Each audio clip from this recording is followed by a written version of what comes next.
that is going to keep showing up in all wonky random places because it's there and it wants you to know, and it wants you to know because it wants to be reconciled.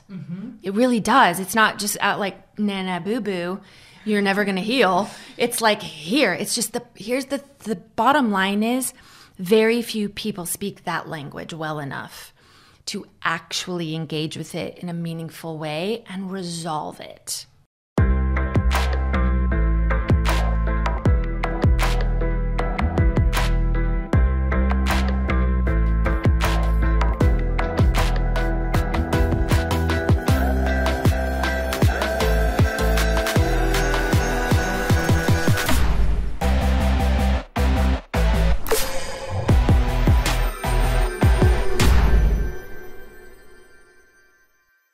Welcome back to the Mind Change Podcast. I'm your host, Heather McKean.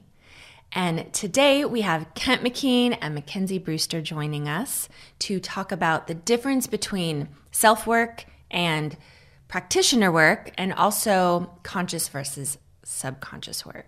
So welcome. Thanks. Thank you. No small topic today.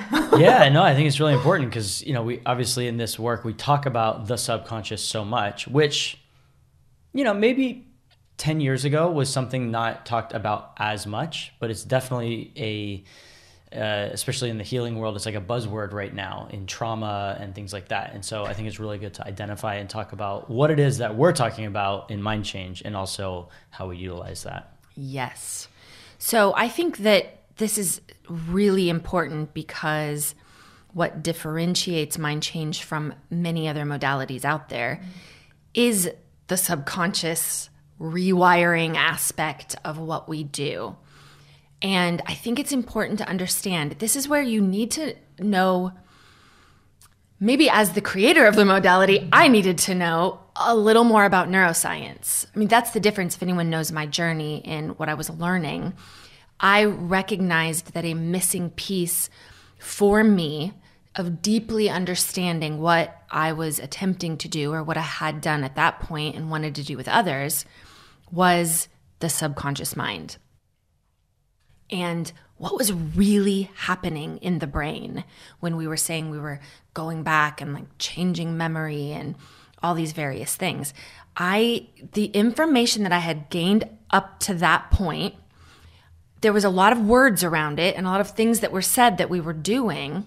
But when it came to the people it maybe didn't work for, or that I was seeing that changes weren't lasting as long as were maybe proposed to have lasted, then I was like, this is something with the brain. So that piece of it for me was, not that in neuroscience they talk a lot about subconscious mind. That's what I do want to say. That's not like where I went to learn about the subconscious mind. But what happens at a neurobiological level, to me, explains a little bit more about why we're talking about the subconscious mind and what it really does. Because the subconscious mind speaks a little bit more to our hard wiring, if you will, which we know is not as hard as we thought before. But our hard wiring, what creates programs, some of our internal representations of things and the way we process information is happening at a subconscious level. And it's also the language of our breathing and our digestion, and all of the things that happen automatically within our system are run by our subconscious mind. So as you get into that, there's two things that you mentioned I just want to be able to distinguish. First of all, you said as you were getting into this kind of work, or let's just say healing work in general, you were noticing that some people were getting changes maybe in the immediate, but things weren't long lasting, and that was because maybe there were subconscious programs still at play.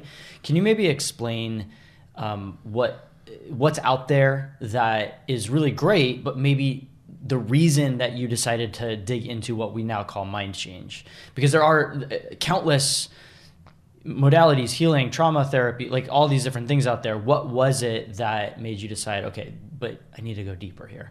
So the original modality that I started out with was an offshoot of EFT, so emotional freedom technique, tapping, right? Like the tapping on your body.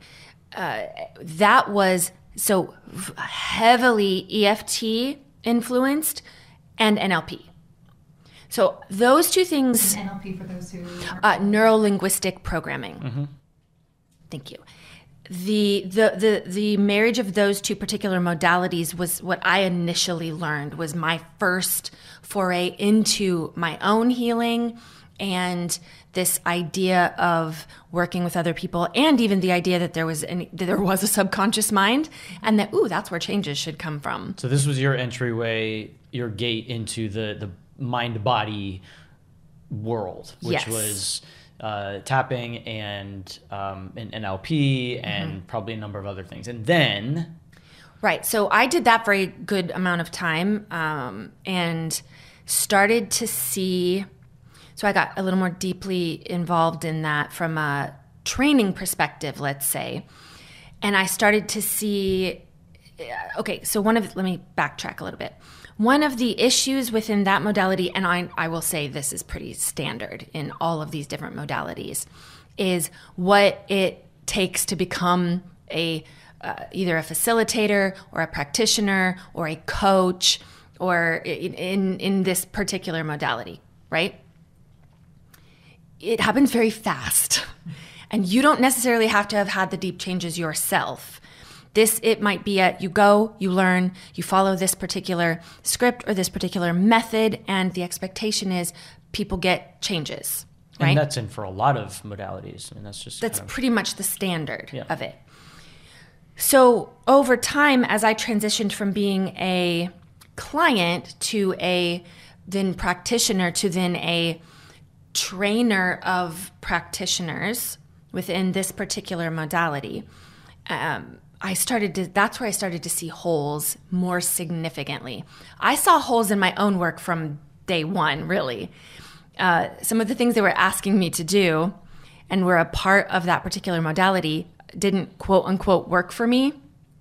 For instance, having a happy memory. It was one of their kind of thing. Find a happy memory. When I first started, I did not have one that I was conscious of. There's a lot of sense to be made why that happens. For a lot of people, and this is where you need some brain science. Right. You need to know how memories and experiences are input, calibrated, what parts of the brain they end up getting stored in, and then how they're reproduced or the impact that they have on your day-to-day life.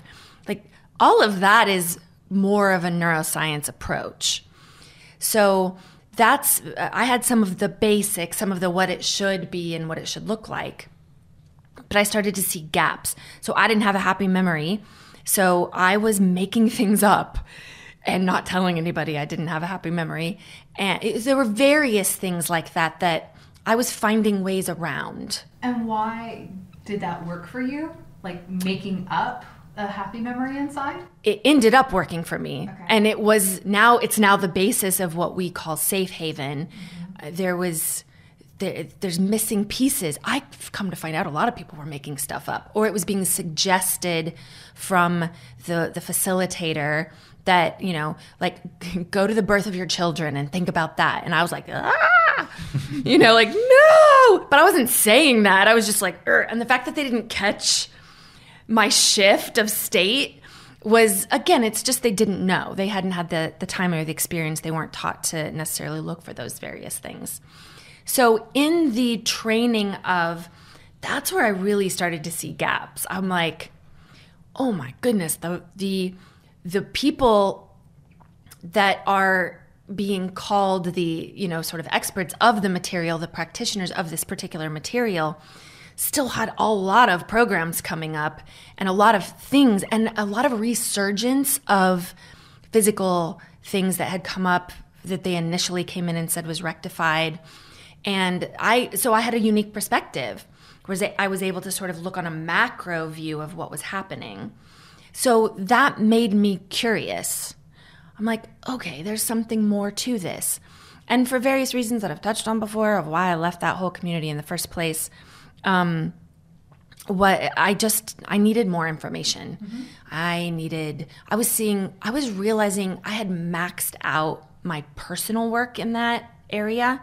I was doing a lot of different things already for myself to continue healing, to continue the process. I was meeting these roadblocks that that particular modality or those combinations of modalities didn't have for me. Is this part of where the development of how you teach people to do self-work came from? Yes.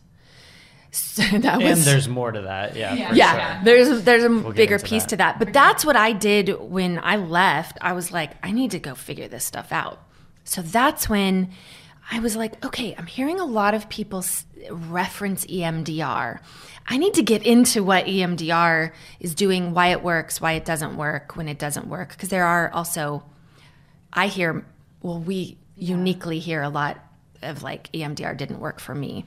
So we have a lot of those people that come in. Or it worked to an extent and then couldn't work any past, like it helped in this area, but not here. Like there was a cap or didn't go as well. I get the full range. I get a full spectrum of clients. And come to find out, there's very little training when it comes to EMDR. Like a therapist can go to a weekend thing, and now I'm certified, but not necessarily even get into how it works or what it is. So a therapist that will be training with us revealed that most people's EMDR training is a weekend certification.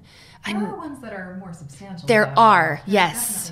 There are, and some people are a lot more proficient in it. Like that is what they do. But I would say the majority of what we're seeing out there with EMDR certifications are these kind of their continuing education credit hours that then allow that person to put that on their spectrum of skills. So there was, EMDR. Then it was a little bit into like DNRS and matrix re-imprinting and hypnosis. I mean, hypnosis was a big piece. So I started just trying to like, what is working for, I started, you follow different things. What's working for people? What are they saying? Like, hey, this helped me. So I was like, I just want to know anything that's helpful. So I just kind of went like this and wrapped my arm around every modality I could find at the time. And then I sat with all that information and I'm like, basically it's the same thing. Like works for some, doesn't work for others. And that's where I was like, but why? And I just kept coming into, I feel like there's more we need to know about our brain. And that's the neuroscience piece for me was, digging into brain anatomy, what does this piece do? What is this piece called and what does it do? And then I'd say where things really clicked was when I got into the brain, but based on memory. So how memory is processed when it comes in. So what the brain does and how we process memory.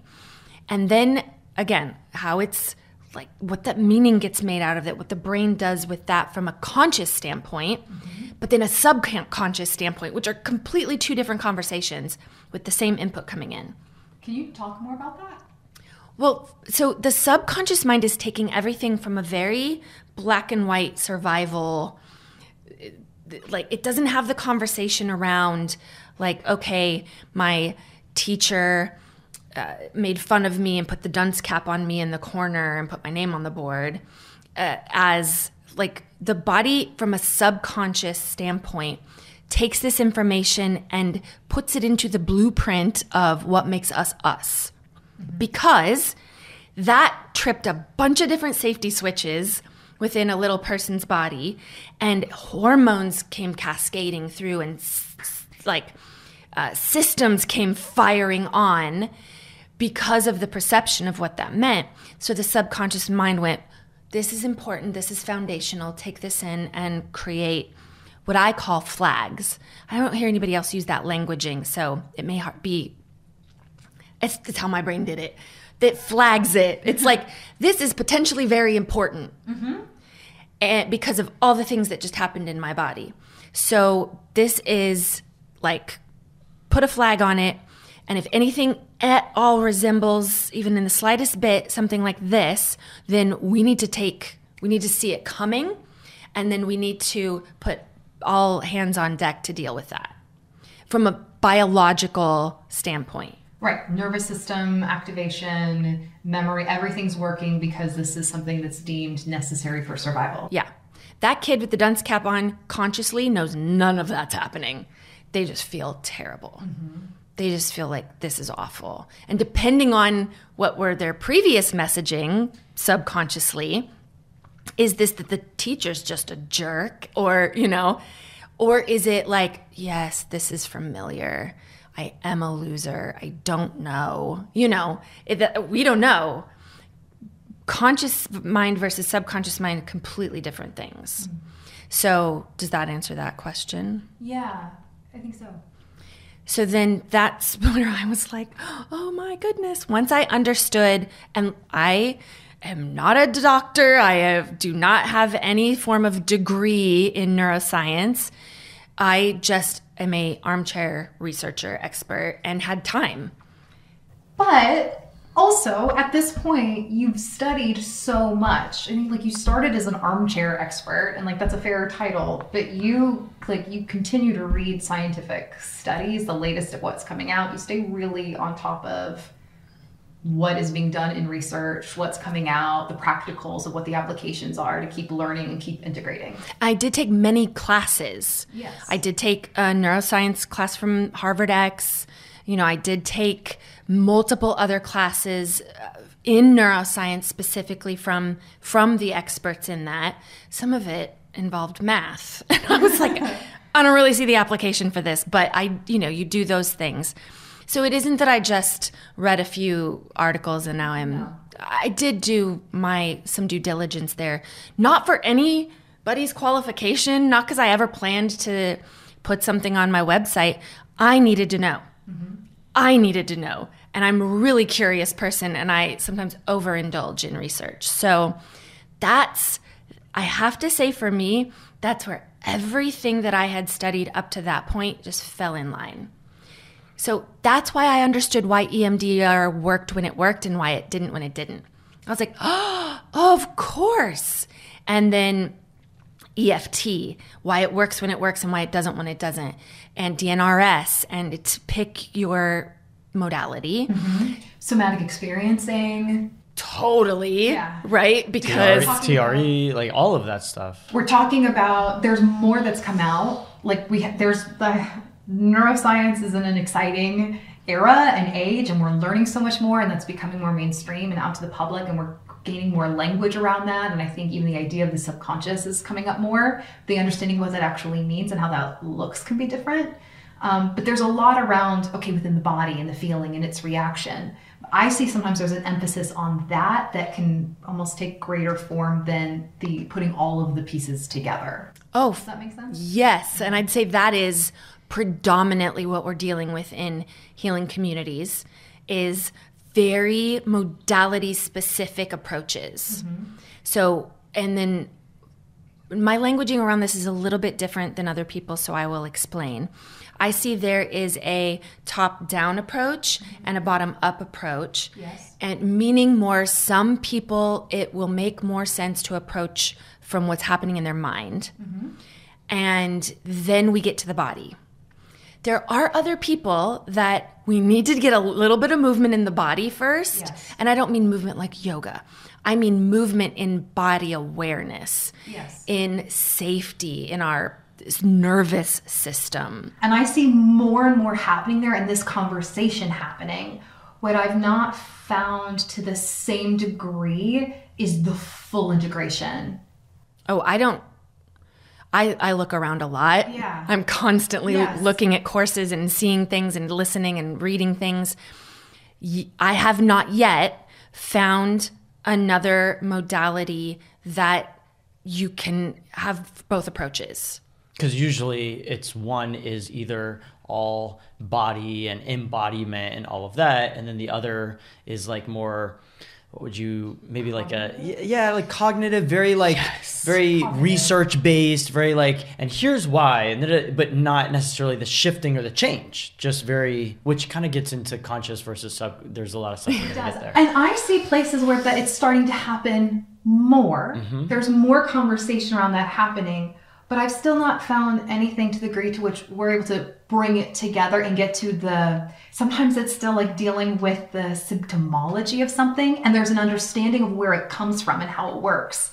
But it'll be like, let's get to this one piece of things, as opposed to that's as comprehensive with as much subconscious understanding and resourcing that we seem to be able to provide. Yeah, because you can write down, like, okay, take a list, and let's say this is more the cognitive stuff of like, okay, and write down all the things that you feel, or all the things that happen, or the reasons why, write it down. And then maybe there's like a practice, like an embodiment practice you do with, but it's very like, here, I'm taking things that I believe, which is our conscious mind making meaning. I think taking things that I believe is the problem, and then I'm kind of like using some nervous system stuff to maybe go in that, and you get some movement, and that's the body movement, but maybe not as quick or as like integrated as what you're talking about. I think, McKenzie, what you said really is a word that resonates strongly, which is cognitive. And I think for the most part, we understand talk therapy primarily falls under the category of cognitive behavioral therapy. There are other approaches, but for the most part, it is cognitive behavioral therapy. That's kind of the thrust in the last, I'd say, 30 years to 50 years is this cognitive-based approach. So now what's happening is we're aware that there's a subconscious component and that there's something else going on in some of our wiring and programming. There's some biology to this. So we've got this understanding that there's a little bit more of a connection between the mind and body. But now they are approaching the mind, saying it's subconscious, but it's really a conscious cognitive approach to subconscious understanding. So a lot of people... I'm gonna pause for a moment. Okay. Because those were a full sentence. Can you say it again, maybe slightly slower? Do you remember what you said? I think so. What I'm noticing more now is that people have an awareness of subconscious. We know there's more going on. We understand a little bit about neuroplasticity. It's another word that's like, yay, and neuroplasticity. And I'm a neuroplastician, and I work with neuroplasticity. Okay. I think you understand the concept of that, but you're going to take a conscious cognitive approach to neuroplasticity, which is a subconscious process happening outside of our cognitive realm. This is also beyond, though, because I see places where people are doing very much a body leaning, very much feelings, very much somatic. And sometimes there's a meaning of the two, but often it's like there's something missing in between. Oh, for sure. There's something that's missing there. Well, we've heard this a million times. We've got people who come in from the somatic world, and maybe initially they got some great changes, and then they maxed or they capped out with their somatic work. But I will say, just there's very few people out there saying they do somatic work who are really doing somatic work. It depends on, right? Okay, okay. If we take just basically the word somatic, we're really just talking about body. Yeah. Okay. I'm speaking more to what I would call whom I would call the father of somatic work, which is Peter Levine. Now, Peter Levine isn't out there just teaching people to maybe like stretch or do yoga or just breathe mindfully. Right. There is an approach that he takes to the way that our body reacts when it has trauma stored in it. And that there needs to be intentional ways of moving one's body paired with the understanding that there's something going on in your mind as well. Yes. And so those movements are very specifically tailored toward healing.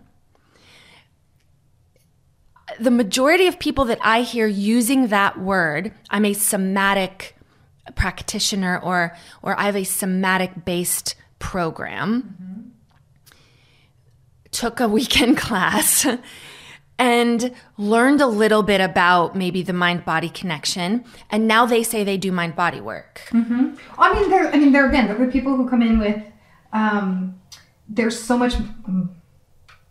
There's also a lot coming out right now about like nervous system reset. Oh heavens, yes. And so I'm hearing so much of that kind of stuff, which seemingly is so much more about the subconscious, right, reaction and the body reaction. But there's, again, it is, but the way they're saying that you approach it is that they're still approaching it from a symptom based. Yes, it's still symptom based. Learn to regulate your nervous system. Right.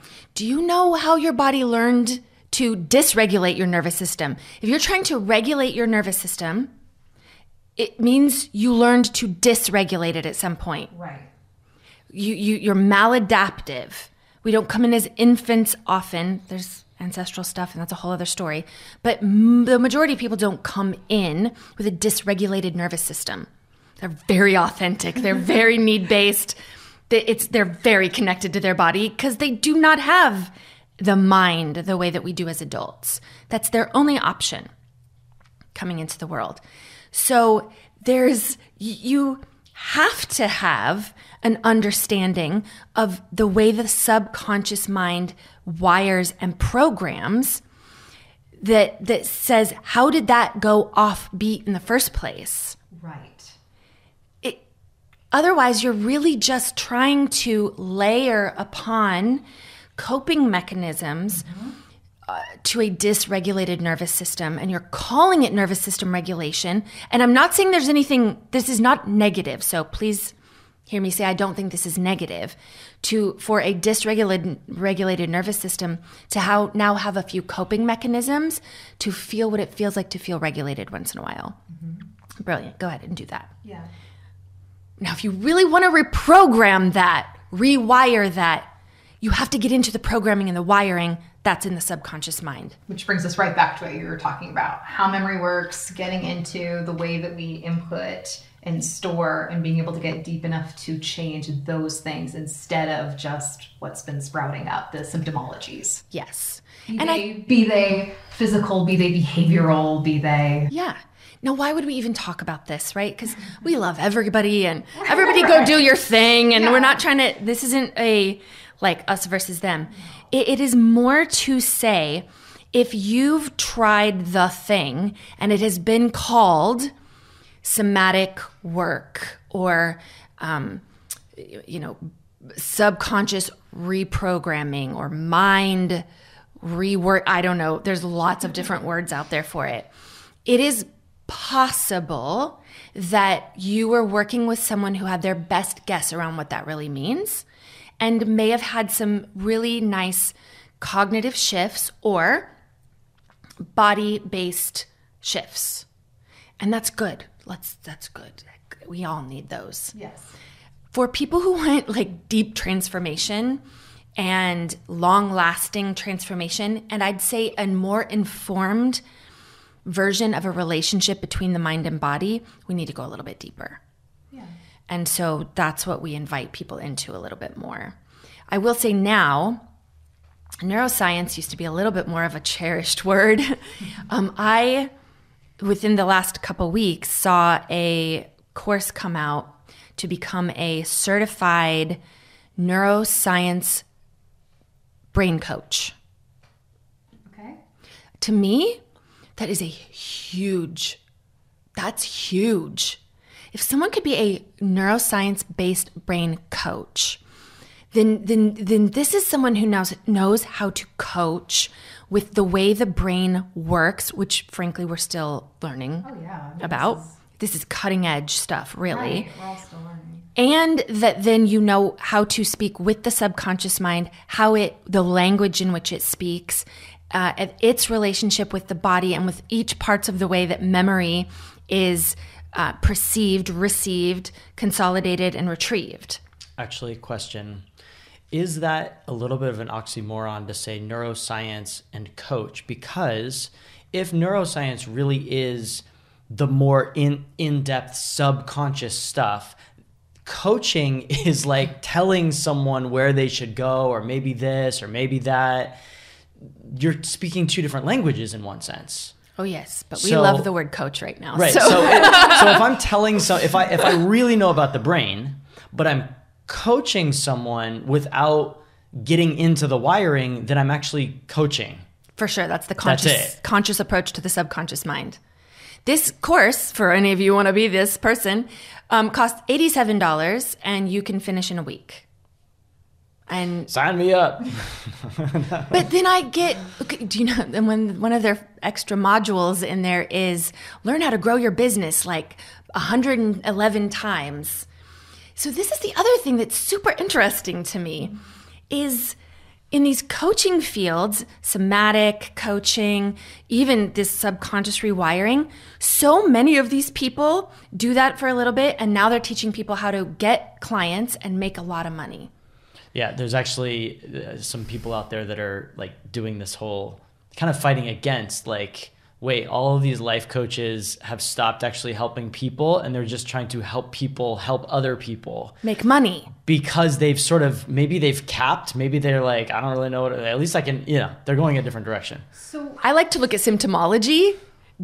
I see this. This is now, I can almost track this. Research brain, right? Like, out of how many people are, and then you watch this large percent of this population who call themselves this transition into this. So that tells me something. Again, not hating, do your thing, make a lot of money, fantastic. But there's gotta be something out there actually helping people long term, not just make money. That's fantastic, but like that can actually help rewire subconscious programming and get in there and understands that. And that's their kind of specialty. And we're not looking to just take a weekend course and now up our coaching business. That's just, I'm not going to say that's wrong. That's just not me and not what I'm looking for and not what I want personally. I've done that. I haven't been that. I have gone to those people. You've been on the receiving end. Yes. And coaches can be very helpful, but it will 99% of the time, because I leave room for things I haven't figured out yet, percent of the time it is cognitive based. It is cognitive based no matter what fancy word they put into it. And again, hey, listen, we're in our conscious mind a lot. Half our waking time is all conscious, and our conscious mind thinks it rules everything. It's wrong, but it thinks that. And so to have changes and to have some cognitive reframing is not a negative thing. But to make deep, long-lasting changes, you need to get into the wiring. And so the awareness, which is the cognitive understanding of things, can be a super important aspect of growth. Mm-hmm. But if it stops there, that's where the issues lie.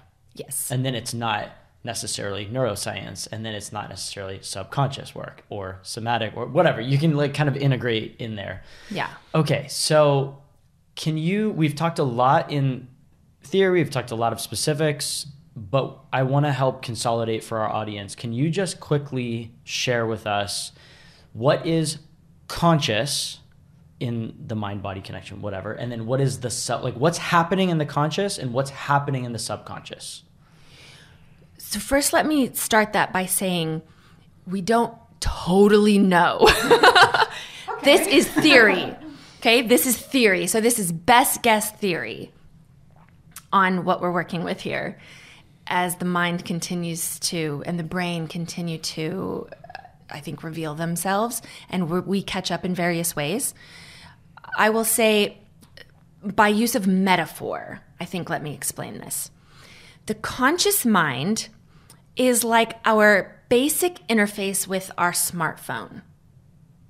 So it's like I open it up, it tells me the time, tells me the date, tells me the weather, it gives me information, right? And I'm like, okay, so it's this cold out and and I'm thinking the thoughts and I'm like, okay. And I can just check in this and check in that all of those different things, those wonderful apps that I have that tell me all these various things, right? That's more like the conscious mind. The subconscious mind is the programming that gets all that stuff to happen. So what goes on behind this is all the rage right now, so I'll just say TikTok app. Like the coding, how it just shows up and has this little weird T thing shape and then shows me videos from all around the world or whatever TikTok does. The coding behind that, I don't understand. I don't get. Somebody does. Right. And so here's the thing. If the coding, they were to change anything about the interface of it, they have to change the coding. That's the subconscious mind. Yeah. Very, very few people know how to do that and understand that. And even fewer probably care, right? Like, I just want my TikTok to work. Okay. Can I ask you something with that? So let's take a TikTok account. Let's say I get an account and now I'm like in the system and in the coding or whatever. I'm going to upload videos and different things. How does that, like, if we're talking subconscious content, these are like things I'm adding to it. Is that anything with the subconscious? I'm like cognitively deciding I'm going to put a video in there. I'm going to put this and I'm going to add that. Only if you've trained for that over time and that's your intention and that's what you figured out how to do. Because you would need to understand TikTok coding and how they got it to do what it does. You'd have to like find that code and understand that code to be able to interact with it at that level for you, of where you want your TikTok to do this, and this. And honestly, that's such a bad example because you can't, because they own that and you can't get into it. So what can you do on TikTok then? Personally? Like nothing? Open it?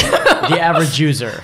Okay. Yeah. I mean, the average user creates their for me. Is that TikTok? I don't really know. Do you do a for me? Does it kind of... It creates an algorithm based on, here's the thing though, it knows more than you do. So it's tracking your algorithm, it's tracking your interests, it's tracking information you're not aware of. Oh, the more you interact with it, as you're watching content, as you're posting things, it starts to make patterns of the things that you are interested in that might appeal to you. And so then it will generate more of that kind of content. Right. And so the conscious mind is like, I'm interacting with this app. Yes. I'm taking content in, I'm taking content out, I'm making choices. I'm connecting with other people, sending them videos, I'm having fun with TikTok. Yeah, I'm liking this. Yes. I'm the one who's So the conscious mind goes, my For You page is for me. What's a For You page? I'm sorry. I don't know if it's a thing on TikTok. Actually, I'm so like... I think that's Pinterest. It's like... So... No, I think my kids use this phrase, so they must have it. It's the thing that if you go to the reels, it's like the reels that you're going to be interested in. It's like home. It's like your home page or whatever. Like, they're going to be tailored to you. Like things that are tailored to what you've watched. You kind of get that understanding. So we have multiple levels of awareness here. Some people use TikTok and they're like, I don't know how they know that Other people know that they create algorithms based on the usage. Now that's just thinking a little bit deeper in your conscious mind. Like you have an awareness that there's something else going on deeper, but you don't know how to engage with it. The knowing how to engage with it would be getting into the coding of it, but also the understanding that you think the algorithm's for you. It's for them. It's for them. You think it's for you, but it's for them. That's a little bit like the subconscious mind. It's like, okay, conscious mind, you go ahead and think that, the real deal of why you do what you do, to make the decisions that you do, that the way you think, the reason you believe you are who you are, that's subconscious. The programming is in there. The friends you decide to make, the job you decide to take. The spouse you end up with. Right. Programmed. How? From your early childhood experiences. That's what sets the stage. Mm-hmm. That creates the filters and the confirmation bias and everything. It's like lenses and lenses on how you filter information. So it would be like, okay, for instance, it's like, I don't know if this is real either, but it would be like if TikTok had an age age restriction. Like you use this version of TikTok if you're this age. Okay. Versus you use this version of TikTok. So it's like those kind of filters based on what's happened to you. Also, we're talking about ancestral stuff, DNA, all of those things pull together that have your programming programmed. Mm-hmm. Now, programming is changeable. That's what neuroplasticity is referring to. Now we can get really nitty-gritty and talk about this is really just neuronal activity and neuronet highways of neurons, and all, what makes you is this collection of all these bright little neurons and the synapses that happen between them. And they happen automatically and you don't even know that they exist. And every time we learn something new, bam, a new little neuron pops up and creates a new synapse, but it has to kind of figure out where to go. Create a new connection. Yeah, but from what root? Like in what category does that get stuck in? And what place in your brain does that live, and for what purpose? That's all your subconscious mind. And you're not even aware that it happens. So you can consciously think a lot of things, and you can be like, this is my problem and I want to understand it, and I'm going to talk about it, and then I'm going to talk to someone else who maybe understands it a little better, and they're going to tell me, well, instead of thinking this, you should think this, and then you should do this, and you're like, yeah. So why is it that if you're getting that information in to think about it differently, that wouldn't just fit in with all of the other, like change the information that you're just holding there? Because it could what you're already doing that you perceive to be a problem, your subconscious mind doesn't see as a problem. Right.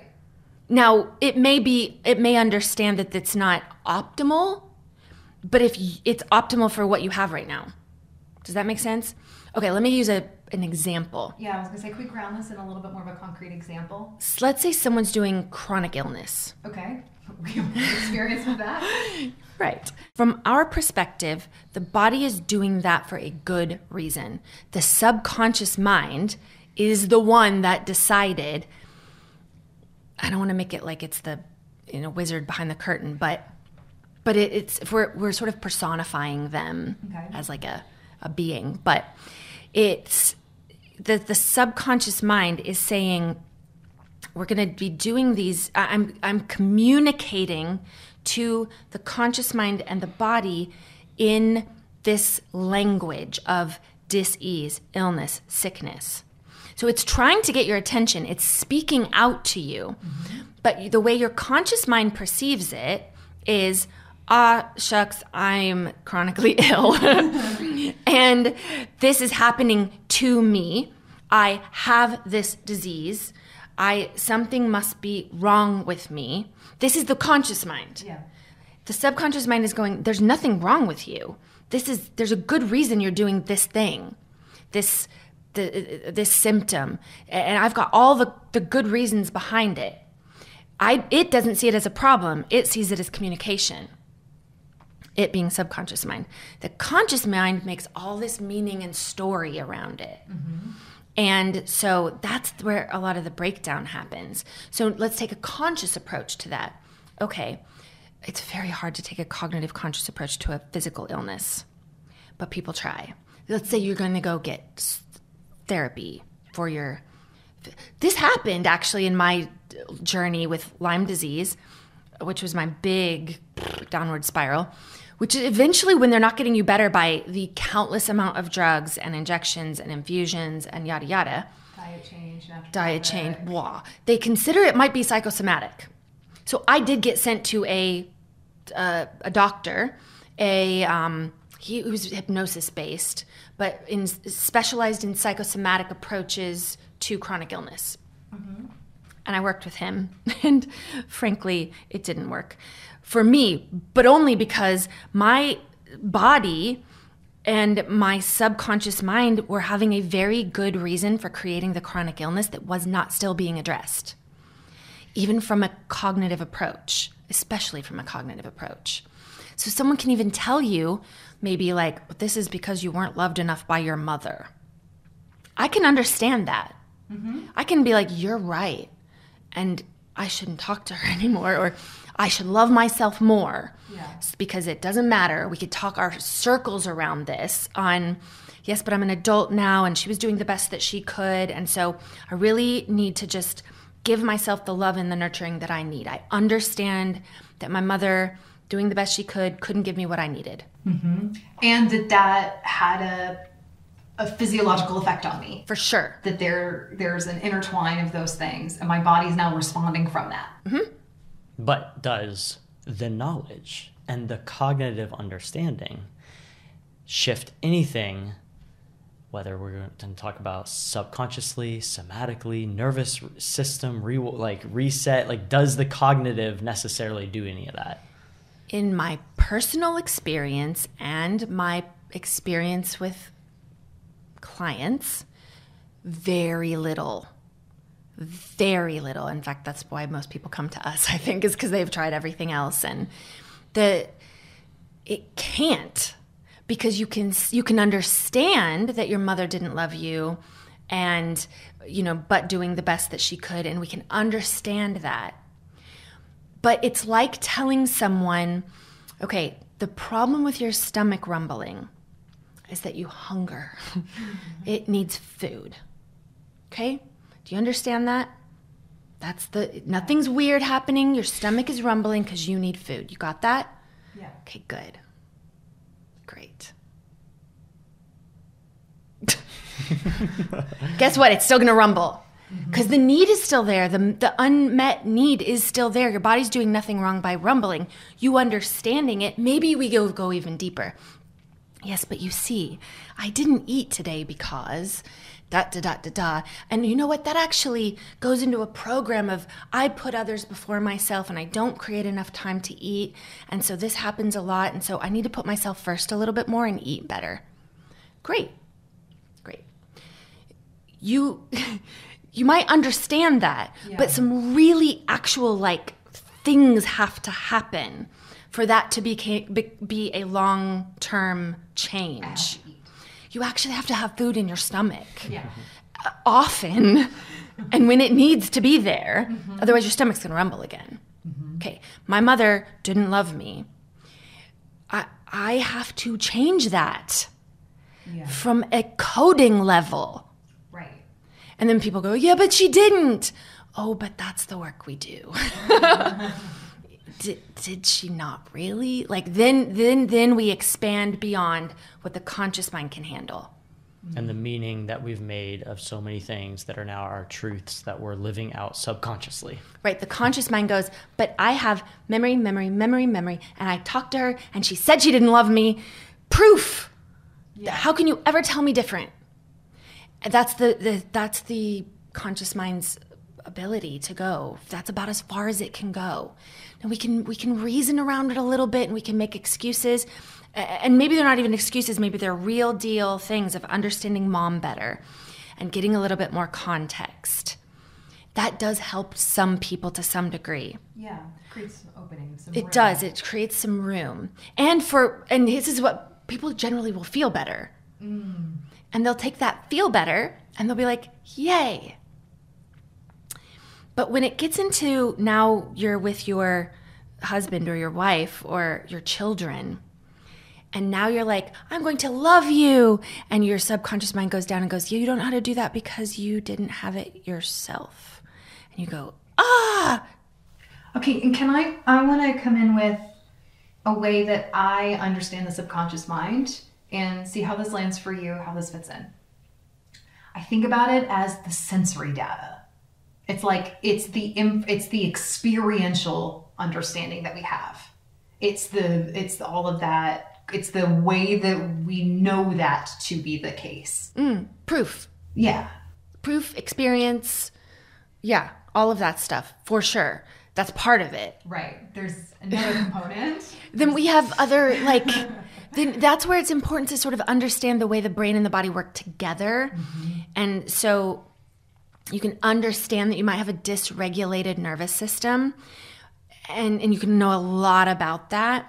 But it's important to understand the mind's part in that and the brain's part in that. And a lot of people leave that out of the conversation when that's where it originated. Right. So it's... There are ways that we hold that. The way that the brain is holding how you have the lack of feeling of the love of mom that equals the hunger. Yeah. Well, and it has to go through...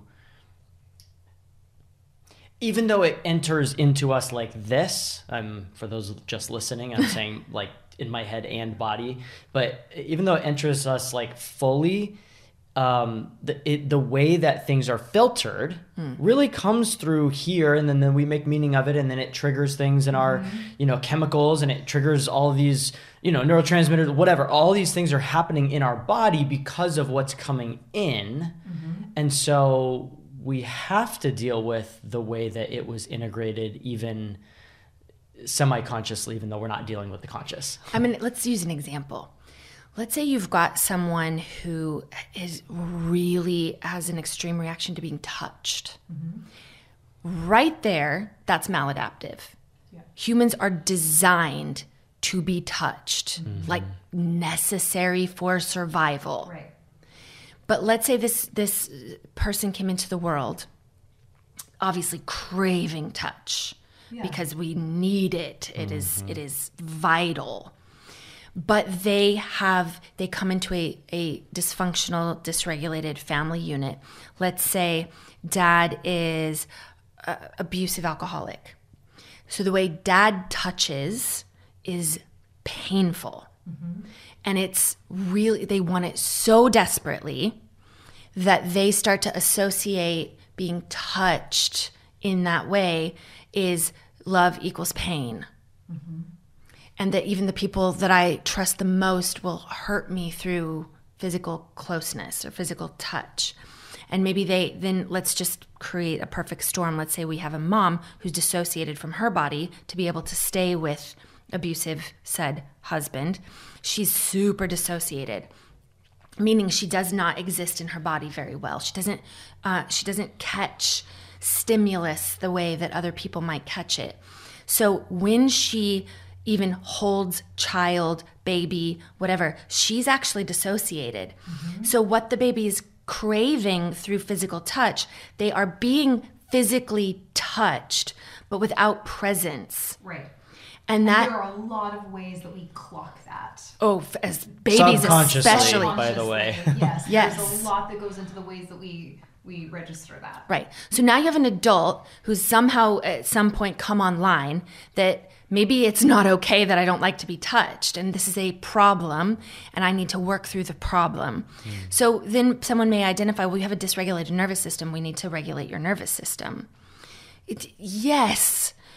And it would be really grand to go in and figure out where that started first. Right. And create some neuronal experiences of safe touch in the mind, so that when I touch you in any sort of somatic way, or if I ask you to move your body, I'm not now re-triggering an already known experience. Right, because they still have all of this. Because there are people who will have a contradictory experience, like the hunger mom love thing. It's like you have other people who you experience love with, right? Like you have that information, but it's being filtered out because this deeper thing, this more primary thing, is so much bigger. Right. And if you don't, that's why you can do all of this other stuff, but it doesn't sink in all the way because there's a way that was originally input, that's held, and everything is sparking from. So if we don't get to that, you don't get the same level of effective change. It's incomplete. Yeah.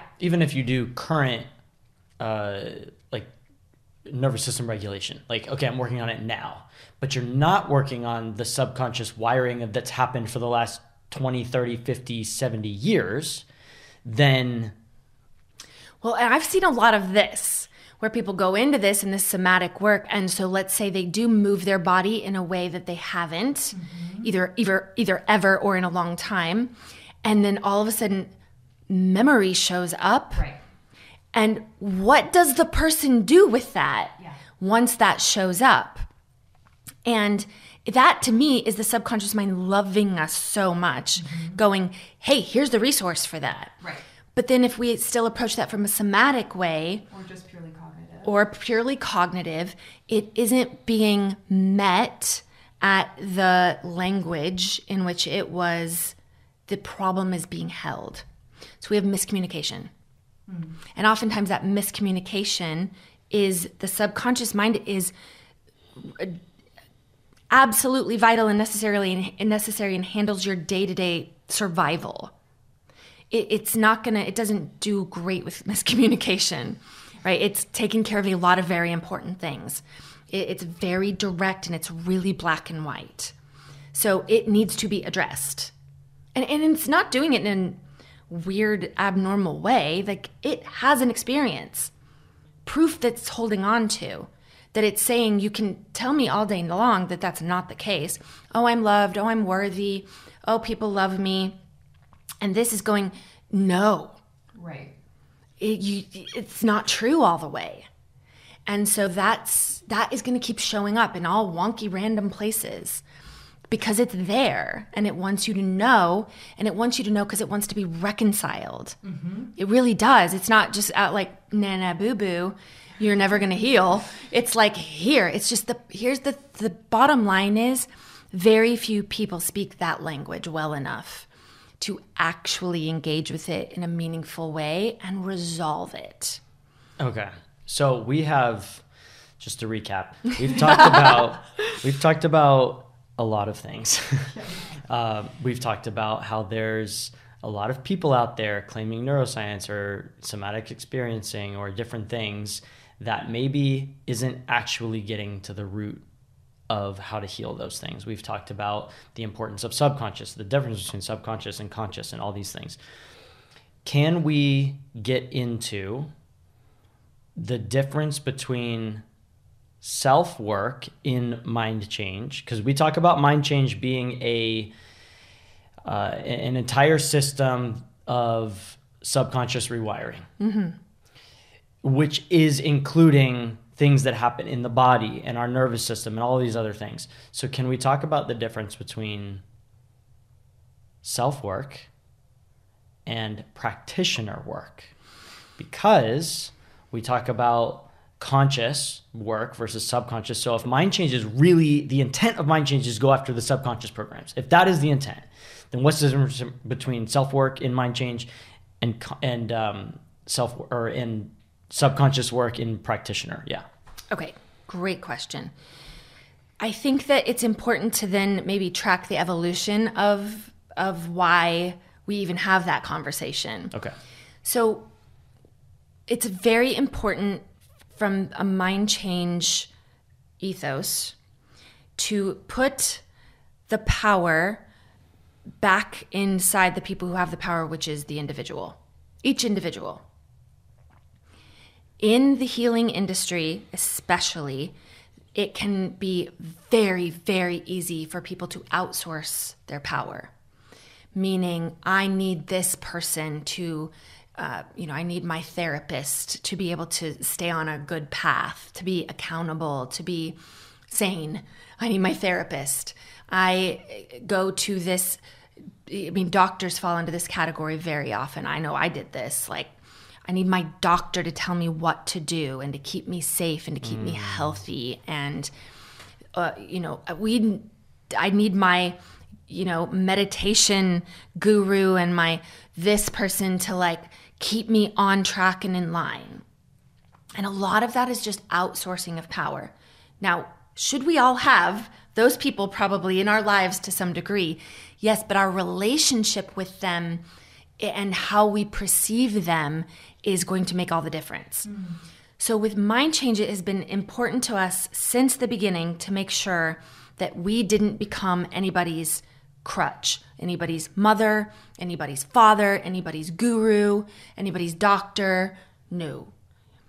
Even to some degree, teacher. We are saying this is the journey we've been on and we're sharing the information and it will meet you where you're at. And we have levels of help and entry points into wherever this information meets you.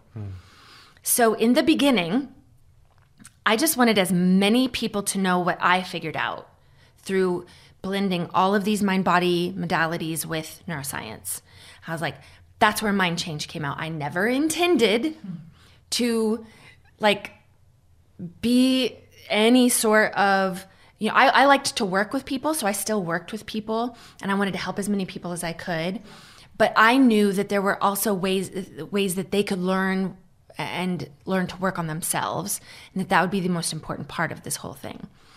So that's the way it started. Here's all the information.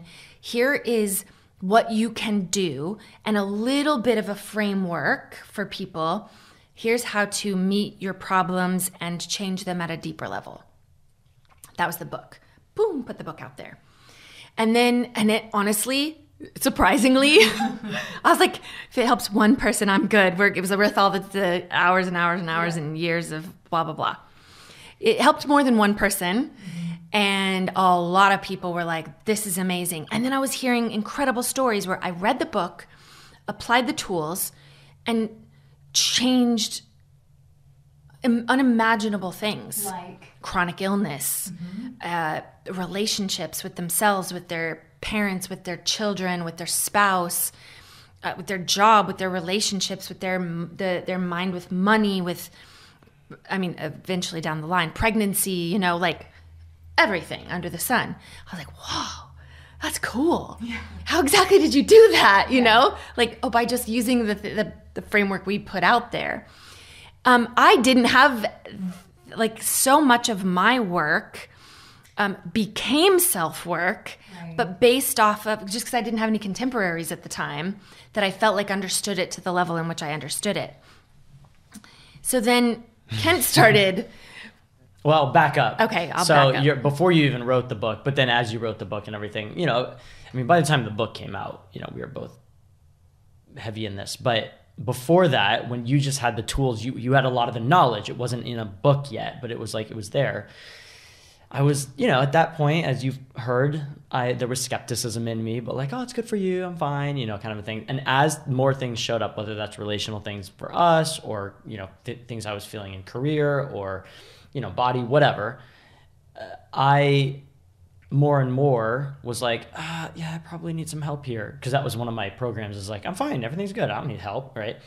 So then I started to do exactly the opposite of what you just intended for your audience to do, which was outsourced.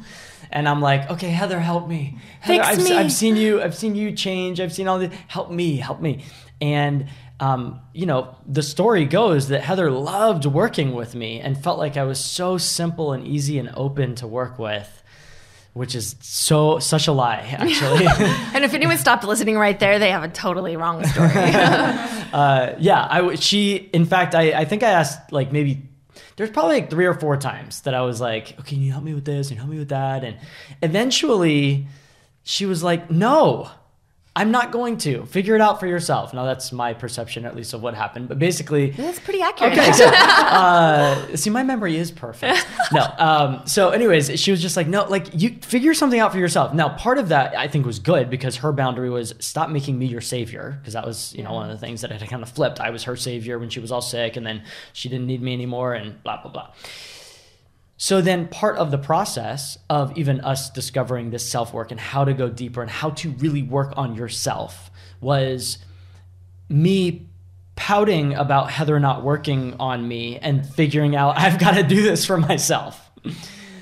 And then we continue to evolve from there as far as the modality goes. Right. So you approached the work from a little bit, I did do work with you. I did sessions on you, but the way that you were receiving the information was so much, there was so much resistance. Now we're fine with resistance. We deal with resistance. Mm-hmm. It was conscious resistance, and there was program behind it that I was like, oh, if I do this, I'm actually playing into the program. Yeah. I can't do this.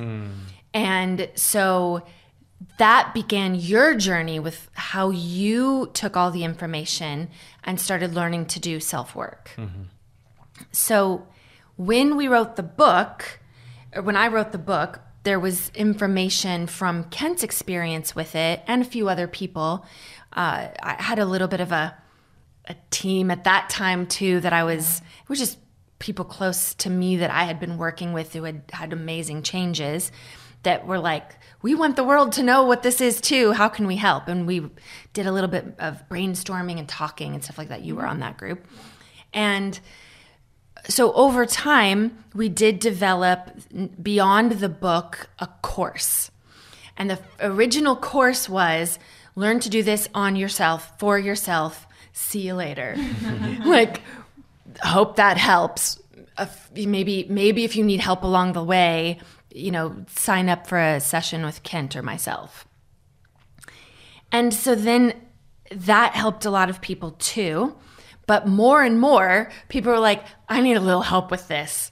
Like, I'm doing all this self-work and it's been great, but I capped at certain areas. And we were like, darn, okay, we're going to have to teach other people how to do what we do.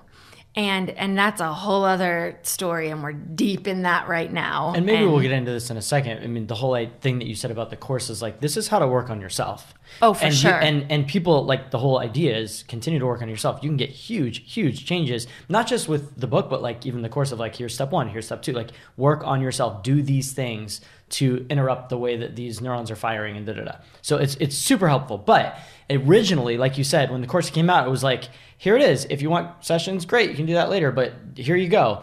What we found out later is that even though people can work really deeply on themselves, and we'll get into this in a second, the level of depth for certain things, and it's not across the board. For this, no one can work on themselves. Nope, that's not the case. Depending on the person and how they're wired, X might be self-workable for one person, but Y isn't, and then it would be reverse for the other. Sure. And so we ended up now, obviously, including a couple of sessions in the course because we recognize the importance of both. Yeah, we got feedback from another, I think, aspect of this, which is people were getting sessions, and they were like, this is so awesome, that they were going out and trying to recreate those with other people. I'm like, I got this session done with me.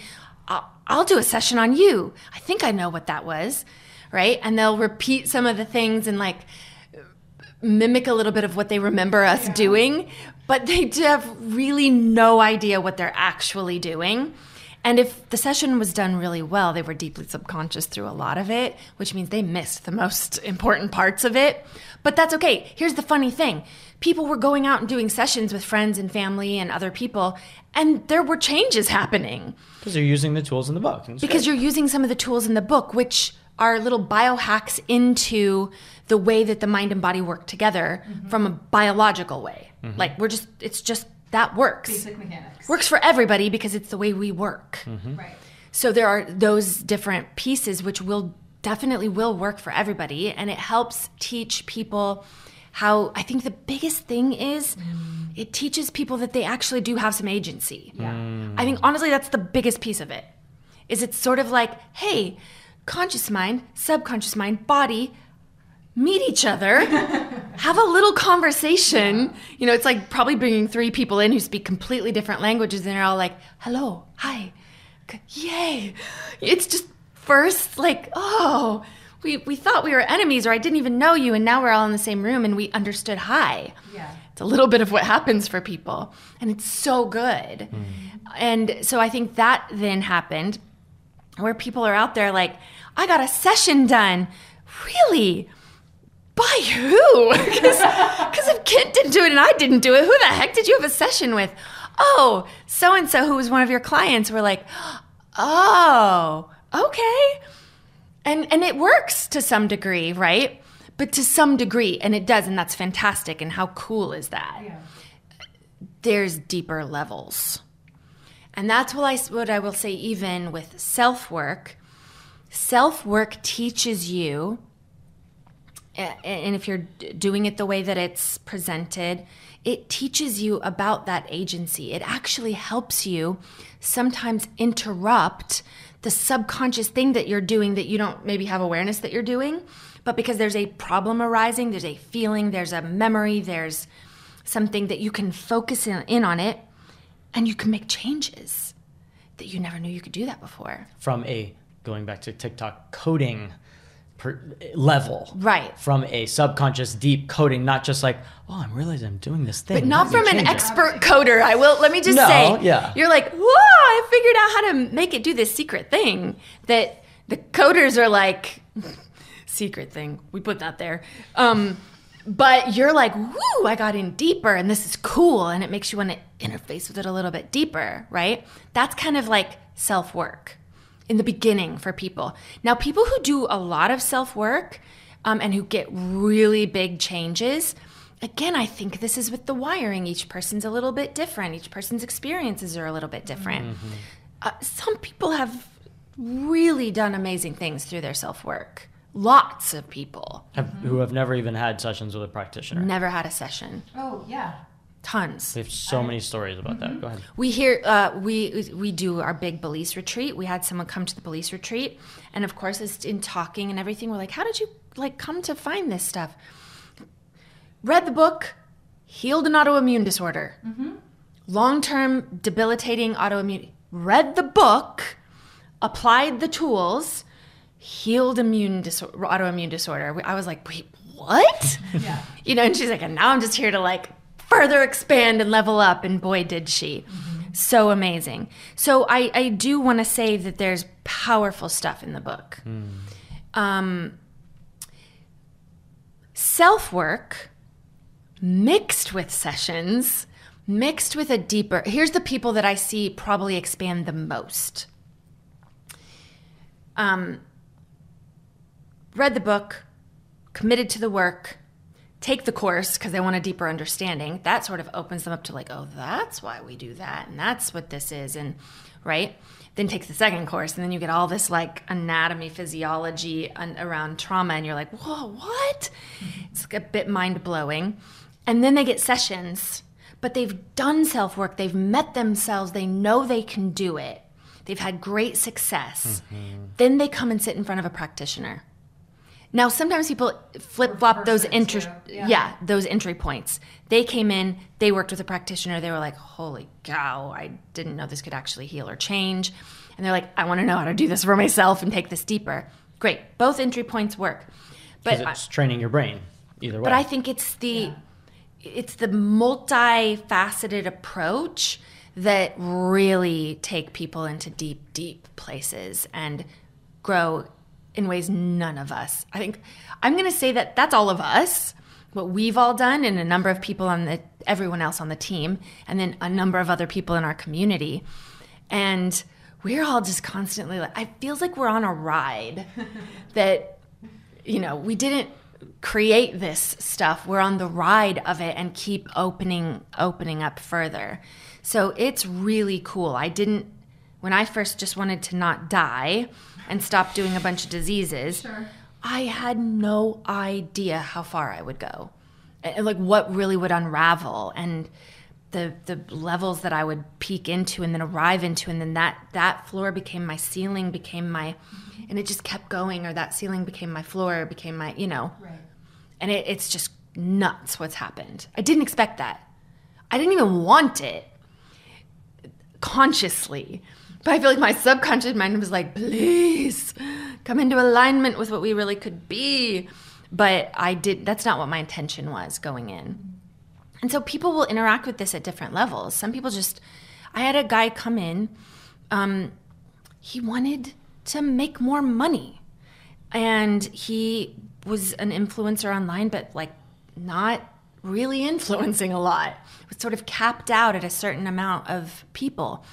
We did the work. We got in. Of course, it goes back to initial programming and all of that. Can we just, because when you're saying that word, something that initial programming, would you just remind us what you mean by that? The meaning this person made about themselves based on their early childhood experiences. Great, thank you. Not just themselves, other people and the world. Mm-hmm. So usually there's three basic models. What I think about myself, what I think about other people, and what I think about the world as a whole. Mm-hmm. And those become the map that we use to think through everything. Yeah.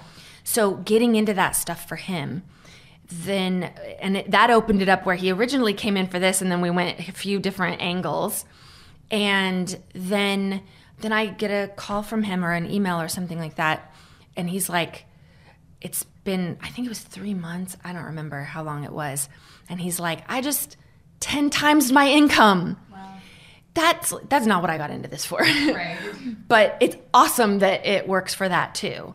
I didn't get into this to help people 10 times their income. I can sometimes see why people would go that route because, man, that makes people happy when that happens for them. But I'm more let's get into your coding and align you back with your design. And that looks really different for everybody who comes in, but the basics of that are the same.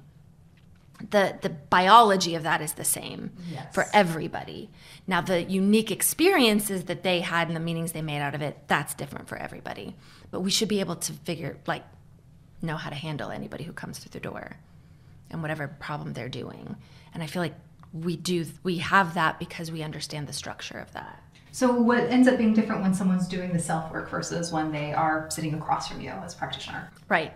So I think in the beginning, what they're doing is they are interrupting some subconscious programs, but they're consciously doing it. But it works because it's interrupting something automatic. It's like the things that are being accessed, the way that they've been doing it, that's being interrupted. So it's changing what happens. Or I would say, okay, so let's say that someone, for very good reason, does headaches, has done headaches. Someone comes in, I just don't want to have this headache. I have this awful headache. I don't want to have this headache anymore. So they apply the tools of self-work and they move their headache. Let's say even they move it worse. Yeah. Let's say they make their headache worse, right? Then we go, okay, you did that with just some stuff. Like you made what you thought was just a physical problem worse by addressing some of the emotional references that have come up. Might they be connected? So that's sometimes enough for people. Then they're like, whoa, and then they'll move it down. They'll move their headache. Let's say if we're using a SUD scale, they come in with a 7 headache, they move it up to an 8 or 9. They're like, oh, that sucks. And then they move it down to like a 3 or 4. That's huge. Very few people out there know how to do that. Very few. You take a tablet and the tablet bypasses this, shuts down the message of your body, and then you don't have the headache anymore, and we have settled for that. Rather than, I produced the headache, I should be able to also do something about it. So that right there, that small little thing usually opens people up. Because they're learning that the amount of power that they have, the agency, their creative ability, and so even if it's kind of like the opening of the door. Right. So then people get better and better and better at this. Now they know they can shift this, and now they know that they can shift this, and now they know that by focusing on the issues with my mother and what really bothers me and make the bother strong and interrupt the bother, that I can actually not feel as badly about her. Okay, great. Fantastic. Huge tool. Most people don't have that tool. I will say that's usually where people, like, you can do that just enough to where your mother now bothers you so much less. And that feels like the miracle. That's where sometimes people need to take it a step further and then come and sit in front of a practitioner and get into those deep initial wirings that now make it almost impossible to think about mom the same way that you did before. Now, let me caveat that by saying you could take someone who's doing, 2 people doing self-work. Let's say both of them have mother issues and both of them have headaches, just for ease sake. Sure. One person could learn, just use the tools from the book or in the course or whatever. They're like really working on things, and they are so good at shifting, diminishing, or eradicating headaches. But they're just, they get stuck with mom for some reason. They work on it, things are shifting, but like they get stuck to a point. The other person comes in, same thing. Their relationship with their mom radically changes. Like they change the subconscious program. They're working on things. Everything's just like nothing bothers them. In fact, they feel so much more love and compassion, all this stuff with mom. They have like, they can only make their headaches go away like temporarily. So it's not always the thing. And this is important for people. It's not like, well, if it's really, really big T trauma, then you have to, it could, for some people, they shift all the big T trauma and they just have like some quote unquote small stuff that they are having a hard time with. And then sometimes it's reversed. It has to do with the wiring and how the person, all that stuff got wired in originally, and maybe some are a little bit more in knots for very good reason. Maybe they're holding on to those things for very good reason. So I just want to say that it's not like you small stuff, work on yourself. Big stuff, get with a practitioner. That might be a nice rule of thumb, But the truth is, it doesn't always work that way. Sometimes, we typically like things in nice, tidy bows. Yeah. It's very rarely nice, tidy bow in mind change. Yes, for sure. And I will say the reminder of one of the basic tenets is everything we do is a skill. Mm-hmm. Right. Some people, for various reasons, have a little bit more inclined skill to the work. It comes a little more naturally to them. And other people, not so much. Now, does that mean there's a problem with the program or the problem with the person? No. That means we're dealing with different skill levels for very good reason. So oftentimes what I've seen happen is people, if they get a little bit stuck or like something's not changing to the same degree in their self-work, oftentimes it's just they come in, they do a session or two, and it reveals a skill of how to go deeper with the subconscious mind. Mm-hmm. Once that skill is accessed, they can now utilize that a little bit better. Mm-hmm. And that's what I've seen happen a lot is people initially interacting with self-work is being done on a little bit more of a surface level. Now I say that knowing we go super deep, more than most people. So our surface level is a lot deeper than other people's levels. But it's still, from a mind change perspective, maybe not as deep and radically shifting as you're hearing in the testimonials and stuff like that, right? Okay, makes sense. Because you might need your brain to reveal to your conscious mind that you have a skill of speaking subconsciously and how that works and how to do it. And you might need to do it a few times so that now you can grab onto that. Mm-hmm. So I've seen that happen over time with students and practitioners, and where now so my journey is like nutty at this point. Not that I don't still run into programs that I need help, seeing from a subconscious point of view, because remember, your subconscious controls your breathing, your temperature. It wants to do it without you thinking and getting involved with your conscious mind and everything. So your subconscious mind, for safety's sake, doesn't want you just rifling away in there. Just like TikTok doesn't want everyone to know it's coding, because then they're people willy-nilly going to change things. Right. So it's a bit protective in that way for a very good reason. But when we start to learn to work with it, that's a little bit my journey. There's still times where I need outside perspective because my conscious mind thinks that I know what my subconscious mind is doing. Yes. My conscious mind is going, no, still, you just missed my communication. Yeah. And so I need some perspective. I need some outside help with that.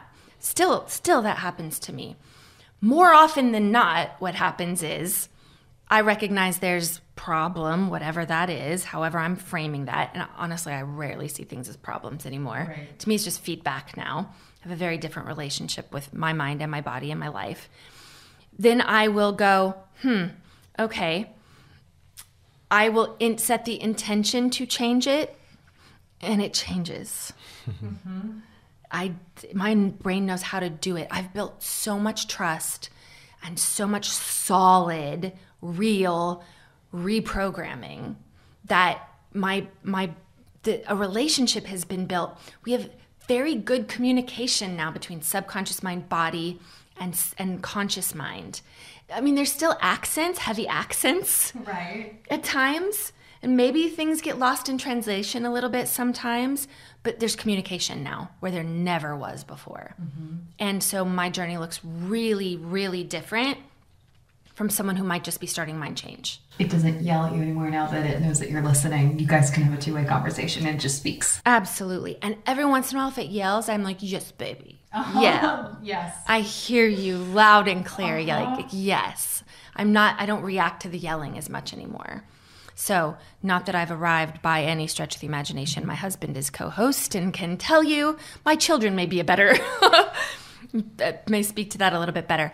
But I will say that's the evolution, and it should be an evolution. Right. That's the other thing I want to make sure is we are not capping people at their growth. So we want to we keep expanding. We keep bringing in more points of connection, and like, okay, now once you've built a pretty solid foundation between conscious mind, subconscious mind, and body, just at least you've opened the lines of communication to some degree. Man, now all this other stuff we call modalities become supercharged. Additions for optimization. Now we do yoga and we're like, whoa, this will heal me. Like, because we know, we set an intention, we know we can get everything on board and aligned. I'm not doing yoga to heal my trauma. I do yoga to open me up with my body and stretch. And there are points of time I don't do it because it doesn't feel like what my body and mind and everything needs at that time. Meditation. Man, when I first started trying to do meditation, it was a great opportunity for me to finally get quiet, for everything wrong to come up and want to talk right then. Yeah. Because I didn't make space for quiet. So initially for me, meditation was like, danger, danger, danger, danger, danger, danger. Yeah. Well, now that I've cleared so many things subconsciously, I can actually get quiet and utilize it for the gift that it can be. So all these various things, I feel like now are optimization techniques because I've done the work in the coding. So if I can just give one more metaphor from the self-work to something that helps me explain this is when you're doing the self-work, it's like you're at a beach and the consciousness, or I'll say our conscious work or our conscious knowing, our being is like being on the seashore.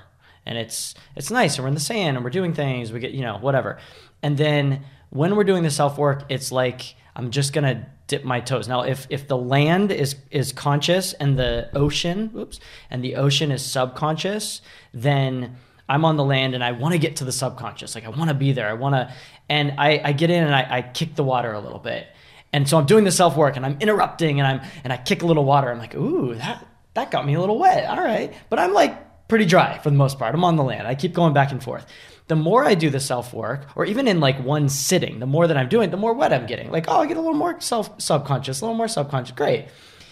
As I learn to do the work better, my brain optimizes. So instead of just like a little splash, it's like all of a sudden I've grown like a fin and it's just like whoosh, and that entire wave came over me and it's like, oh, I got really wet there. That was like a lot of subconscious work. But the session work with a practitioner would be like they bring you out into the water and you're just floating and their hands are holding you up and you're just like letting the sun be on your face and you're floating in this like salt water bath for like a very long time. And then sometimes you come out and sometimes it's like they push you under and they won't let you back up until, it's not all floating and sunshine. So either way, potentially you can soak your entire body. Either way, potentially. Maybe swim, Swim, whatever. But there is a difference in the approach. It's very, very different. Yeah. Because one is getting yourself there and getting yourself wet, and the other person is just dunking under, apparently. But no, the other way is you're being guided into that, and you don't have to swim at that point. They're holding you. I'm a bit of a dunker. Yeah. That's okay. Takes all types. So, I mean, it's all good, I feel like. Doesn't always feel good. I will say that. Some people meet the work, bump up against a secondary gain, and they're like, I'm not willing, or piece of identity, and they're like, this is, again, it's not that they're unwilling to change. It's that it isn't safe right then. They are, to take the beach swimming analogy, they're looking at maybe other people swimming, and all they can think about is the depth and the sharks and the, like that. And so for very good reason, they're like, I'm just going to back up on the shore for a while and just lay in the sun. Okay, great. And maybe they'll go take another approach. They'll go swim in the kiddie pool a little bit and be like, I'm swimming. Yeah, it's great. But the ocean awaits. And it feels safer being on shore at that point. Oh, for sure. But the truth is, diving in and learning how to swim is actually the safer. Right. And then you can come back on shore and you're never afraid anymore. Yeah. If you know how to swim, you have the security of it. Exactly. Then no matter what happens, you're going to be okay. That's empowerment versus some of the other things that are maybe just extra coping mechanisms. And again, not hating on coping mechanisms. There's a reason that they're there. Yeah, they're good. They've kept a lot of people alive. But oftentimes when we've reached the relationship with our coping mechanism where sometimes it's keeping us more stuck than it is actually what we feel like is helping, then we can go, okay, let's just get into the programming rather than just put Band-Aids on top of the problem. So yeah. So if there was just one thing that you were gonna kind of help everyone from this episode really walk away with when it comes to conscious work, subconscious work, self-work, practitioner work, what's the thing that you would want people to hold on to?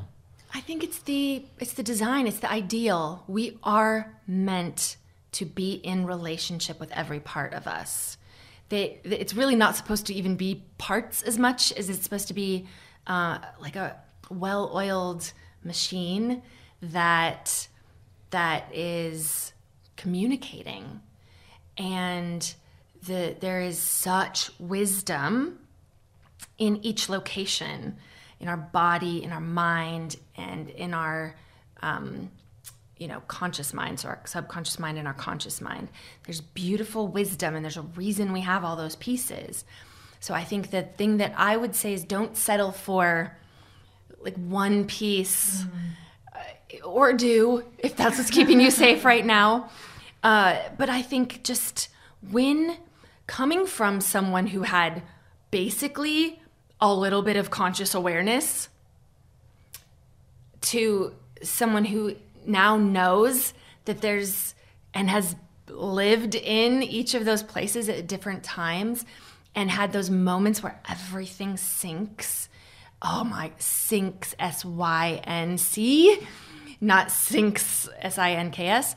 Everything sinks together. I'm just like, everyone should experience this. Everyone needs to know this. What we think is reality so often is just not what we have the potential for it to be. So I think that's what I'd say is like, keep going. Don't settle for, just spiritual enlightenment. Like, get in and do some work too. And don't settle for just your body feeling free and everything like that without having a grounding piece of the puzzle where your programming matches your said desired life, which matches your actions day to day. So there's no incongruency there. Man, everyone should have that. And I feel like that's what we offer. That's what our intention is. And it's the best that I've personally experienced and found so far. But do what works for you. Find what works for you and do it. But understand, I think educating people a little bit about how that all works together is don't leave a piece out because it does feel incomplete. Yay. Good. That's all I got. Anything else? Anything else out there in the universe of online awareness? But if there is, please tell us. We want your feedback. We want to know how this is landing for you guys. And thank you both for joining me and participating in the conversation. It's always better that way. But thank all of you for joining us once again on the Mind Change podcast, where we are changing the world one mind at a time.